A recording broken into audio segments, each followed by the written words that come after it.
How to make a mass hero movie. ஒரு mass hero movie பண்ணுறதுக்கான formula ஒவ்வொரு டிகேடுக்கும் மாறிட்டே இருக்கும். எம்ஜிஆர் பண்ண மாஸ் இப்போ ஒர்க் அவுட் ஆகாது. பாகவதர் காலத்து மாஸ் இப்போ ஒர்க் அவுட் ஆகாது. 2025 ஒரு மாஸ் ஹீரோக்கான படம் எப்படி இருக்கணும், எப்படி எடுக்கணும் அப்படிங்கிறதுக்கான ஒரு ஃபார்முலா இருக்குது. அப்படி ஒரு ஃபார்முலாவை பல மாஸ் ஹீரோ படங்கள் பார்த்து ஒவ்வொரு பாயிண்ட்டாக எடுத்து வச்சுருக்கேன். உங்களுக்கு ஒரு மாஸ் ஹீரோ படம் பண்ணணும்னா இந்த வீடியோவை முழுசாக பாருங்கள். ஒரு மாஸ் ஹீரோ படம் பண்ணுறதுக்கு, அதுவும் ஈஸியாக பண்ணுறதுக்கு உங்களுக்கு ஒரு மாஸ் ஹீரோ தேவை. வழக்கமாக ஒரு கதையில் வர கதாநாயகனை ஹீரோவாக ஆக்கணும்னா அந்த கதையே அவனை ஹீரோவாக மாற்றணும். அவ்வளோ சிரமங்களுக்கு நம்ம ஆளாக தேவையில்லை. ஏற்கனவே மாஸ் ஹீரோ அப்படின்னு ஒருத்தர் எஸ்டாப்ளிஷ் ஆகிருப்பார். அவரை கொண்டு வந்து நீங்கள் எந்த படத்தில் போட்டாலும் அந்த படம் மாஸ் படம் ஆகிடும். அடுத்தது, பொதுவாக ஒரு படங்கிறது மக்களோட கனெக்ட் ஆகணும் அப்படின்னா மக்களுக்கான பிரச்சனையை அது பேசணும். அப்படி ஒரு கதையை கொண்டு போய் நீங்கள் அந்த மாஸ் ஹீரோ கிட்ட சொல்கிறீங்கன்னு வச்சுக்கோங்க. அந்த ஹீரோ அந்த பிரச்சனைகளை பற்றி பேசுகிற ஒரு படத்தை அவர் ஓகே பண்ணணும். நீங்கள் என்னதான் மாஸ் ஹீரோவை செலக்ட் பண்ணிட்டாலும் அந்த மாஸ் ஹீரோ உங்கள் கதையை செலக்ட் பண்ணணும். அதுக்கு ஒரு சைக்கலாஜிக்கல் வழி இருக்குது. ஸோ நம்ம என்ன பண்ணணும், அந்த மாஸ் ஹீரோக்கு பர்சனல் லைஃப் எப்படி இருக்குது அப்படிங்கிறத கிராக் பண்ணணும். அதுக்கு முதல்ல நீங்கள் இந்த கிசுகிசுக்கெல்லாம் விடாமல் கவனமாக ஃபாலோ பண்ணணும். ஆனால் இது மட்டும் போதாது. இதை தாண்டி பர்சனலாகவே அந்த மாஸ் ஹீரோட பர்சனல் லைஃப் எப்படி இருக்குது அப்படிங்கிறத ரொம்ப டீட்டெயிலாக தரவாக டீகோட் பண்ணி கையில் எடுத்து வச்சுக்கணும். அதுக்கு நீங்கள் அவங்க சர்க்கிள்குள்ளே போகணும். அந்த சர்க்கிள்குள்ளே நீங்கள் போகணுன்னா அந்த மாஸ் ஹீரோவுக்கு ஃபேனாக எஸ்டாப்ளிஷ் ஆகணும். அப்படி நீங்கள் அந்த மாஸ் ஹீரோவுக்கு ஃபேனாக எஸ்டாப்ளிஷ் ஆகிறதுக்கு அதுக்கு முன்னாடி ஒரு மொக்க ஹீரோவை வச்சு ஒரு சின்ன படம் பண்ணணும். அந்த சின்ன படத்தில் அந்த மொக்க ஹீரோ இருக்கிற கேரக்டர் அந்த பெரிய மாஸ் ஹீரோவோட ஃபேனாக இருக்கணும்.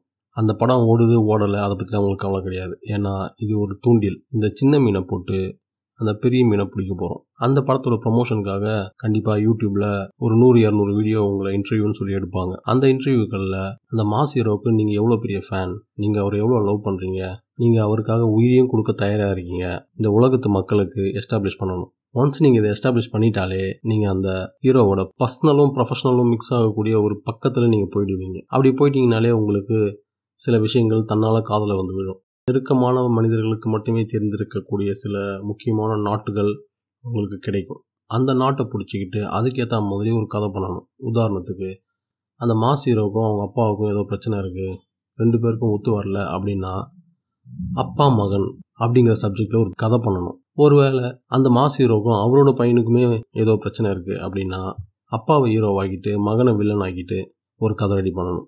இந்த கதை கூட நீங்கள் ரொம்பலாம் அலையலாம் வேண்டாம். பொதுவாக எம்ஜிஆர் சிவாஜி படங்கள், குடும்பத்து படங்கள்லாம் தேடி பார்த்தீங்கன்னா அதில் எங்கேயாவது ஒரு இடத்துல இந்த மாதிரியான ஒரு கான்ஃப்ளிக்ட் இருக்கும். அதை மட்டும் கேட்ச் பண்ணி அப்படி ஒரு கதையை நீங்கள் உருவாக்கணும். இப்படி ஒரு கதையை இவ்வளோ கஷ்டப்பட்டு உருவாக்குறதுக்கான காரணம் என்னென்னா, நீங்கள் அந்த கதையை சொல்லும்போது அந்த மாஸ் ஹீரோ தன்னோட லைஃபோட ரொம்ப ஈஸியாக கனெக்ட் பண்ணி அந்த கதையோட ரொம்ப இலகுவாக மென்மையாக ஒன்றி போயிடுவார். அந்த கதையில் நீங்கள் ஒரு மொக்க சீன் சொன்னாலுமே அவரோட பர்சனல் லைஃப்பில் அது கனெக்ட் ஆகிருக்குங்கிற ஒரே காரணத்துக்காக கண்ணீர் விட்டு கதறி கதறி அழுவார் மனசுக்குள்ளேயே.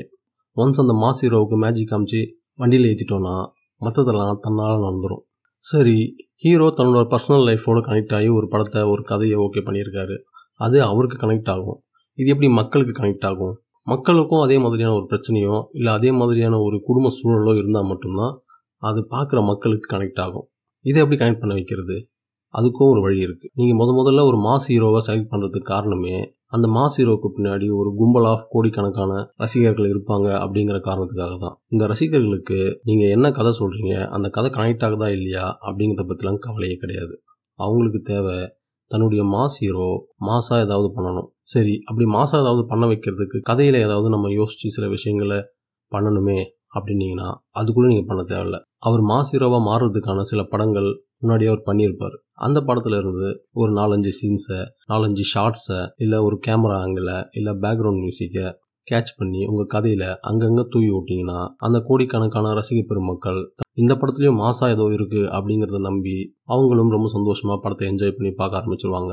இதுக்கு நடுவில் உங்களுடைய பர்சனல் ரசனைக்காக சில விஷயங்கள் தேவைப்படும். அதுக்காகவும் ரொம்ப மெனக்கிட வேணாம். இருக்கவே இருக்கார் இளையராஜா. படத்துக்கும் அதுக்கும் சம்மந்தமே இருக்கக்கூடாது. அப்படி ஒரு 4 பாட்டு அவர் கேட்காமே அவர்கிட்ட இருந்து பிடுங்கி படத்தில் சொல்லிவிட்டிங்கன்னா இந்த பியூர் சினிமா மூமெண்ட் அப்படின்னு தேட்டர்லேயே படத்தை வீடியோ எடுத்து வாட்ஸ்அப் ஸ்டேட்டஸில் வச்சுருவாங்க. இது ஏன் முக்கியமாக இளையராஜா கிட்டேருந்து பிடுங்கணும் அப்படின்னு கேட்டிங்கன்னா இதில் இன்னொரு அட்வான்டேஜும் இருக்குது. படம் ரிலீஸ் ஆகி ஒரு 10 நாளுக்கு அப்புறம் என்ன கேட்காம பாட்டை பிடுங்கி வச்சுட்டாங்கன்னு அவரே கேஸ் போடுவார். அதுலேயும் ஒரு பப்ளிசிட்டி கிடைக்கும். இதில் முக்கியமாக முன்னாடியே அவர்கிட்ட கேட்டு பாட்டை வாங்கக்கூடாது. கேட்காம பிடுங்கி வச்சிடணும். ஏன்னா கேட்டால் கொடுத்துருவார். அப்புறம் நமக்கு பப்ளிசிட்டி கிடைக்காது.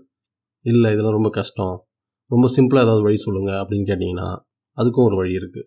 ஆனால் அதுக்கு நீங்கள் டைரக்டராக இருக்கக்கூடாது, ப்ரொடியூசராக இருக்கணும். இது ப்ரொடியூசர்களுக்கான டிப்ஸ். அந்த மாஸ் ஹீரோ இருக்கார் இல்லையா, அந்த மாஸ் ஹீரோ வச்சு உங்களுக்கு படம் பண்ண விருப்பம் இல்லை அல்லது உங்கள்கிட்ட அந்த அளவுக்கு பணம் இல்லைன்னா இருக்கவே இருக்குது அவருடைய பழைய படங்களில் ஏதாவது ஒன்று தேட்டருக்கு வந்த காலத்தில் நல்லா காற்று வாங்கியிருக்கும்.